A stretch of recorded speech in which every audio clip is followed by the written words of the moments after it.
Driving through driving through a desert at night can be very scary. Now, if you want to throw in half a shape shifting, half human monster into the mix, and you're bound to be scared silly.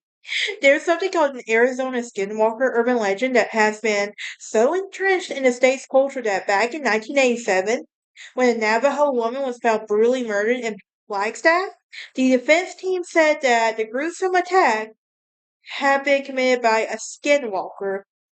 Welcome back to Down the Rabbit Hole. This is episode 61. If you're new here, hit that like button, ring that bell for notifications. Also, please subscribe. On here on Down the Rabbit Hole, we talk about urban legends, random history, people from history, weird factoids that many people would consider just to be weird in general. But that's me. That's who I am. My name is Brittany, and like I said, please subscribe. Help a girl out. This is the podcast, sister podcast to True Crime Lounge, Dark Academia Queen, Sassy Southern Belle, and Just a Breathy Chat. I feel like I'm leaving one out. Anyway, um, with that being said, let's talk about Navajo culture for a second. So, in Navajo culture, there is a skinwalker that is a type of harmful witch who has the ability to turn into, possess, or disguise themselves like as an animal, and the term is never used for healers. So, the Yi Lushi, and I apologize in advance. I'm terrible at names, and I'm probably butchering that name up. And I mean no disrespect to it. Honestly, I'm just terrible at names. Um, but translating to by means of it, it goes on all fours. It is one of several types of skinwalkers within the Navajo beliefs. Now, these witches are seen to be the antithesis of the Navajo values, performing malevolent ceremonies and using manipulative magic, in stark contrast to the beneficial works of the medicine people. So, the legend of skinwalkers is deeply embedded in Navajo tradition that is rarely discussed with outsiders. And the resonance is partly due to the cultural taboos and the lack of contextual understanding by non Navajos.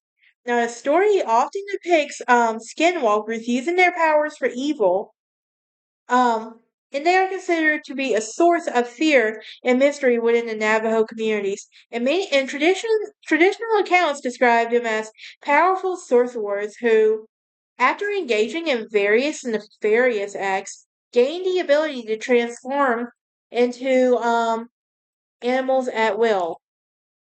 So, what is the background behind all of this? Well, in the Navajo language, it translates, like I said, to by means of it, it goes on all fours. While perhaps this is the most common variety seen in horror fiction by non-Navajo people, it is one of several varieties of skinwalkers in the Navajo culture, specifically this type of antigium. Now, Navajo witches, and this includes skinwalkers, represent the antithesis of Navajo cultural values, as I said. So, there are community healers and cultural workers that are known as medicine men and women, or by other positive terms in the community, indigenous language, witches are seen as evil. And they perform like these harmful ceremonies and manipulative magic in a perversion of the good works medicine. And people traditionally perform in order to practice their good works. Traditional healers may learn a thing or two about good and evil magic.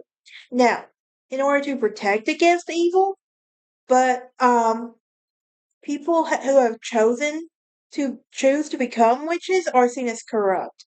Now, the legend of the Skinwalkers is not well known outside Navajo culture, but due to the reluctance to discuss the subject with outsiders, as well as the Cherokee Nation academic Adrian Keene said that this is a lack of necessary cultural context of the stories are embedded within. Now, traditional Navajo people or reluctant to reveal the Skinwalker to lore to non-Navajos or discuss it in along with those in trust.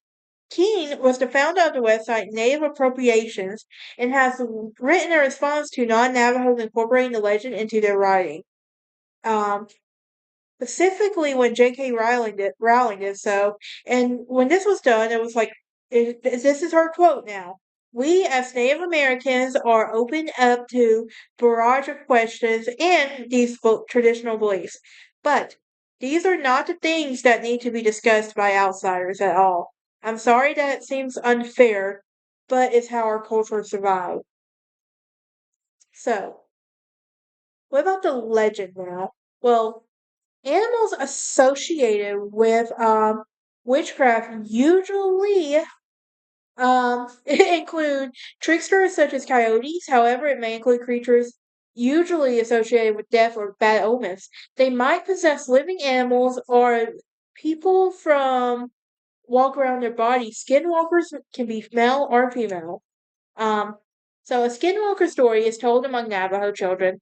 It may complete life and death challenges, and that they end either skinwalker or Navajo killing the other, or partial encounter stories of the end of stalemate. Now, encounter stories may be composed of Navajo victory stories, and the skinwalkers approaching the Hogan and being scared away. So, what are the many non-Navajo interpretations of the skinwalker stories typically that take place in the partial encounter stories of the road? But then escape from the skinwalkers in a way that is not traditionally seen in Navajo cultures. So, sometimes many Navajo children take European folk tales and substitute skinwalkers for generic killers like the Hook. That is it for this episode. I'm very curious to know, but I'm gonna respect their culture. But still, I'm very curious to know more about this at the same time. But I'm glad we kind of went down the rabbit hole to talk about this because this was new to us. Like, what are some very interesting urban legends and folklore that I have to know about? And this was one of them. But I'll see y'all next time.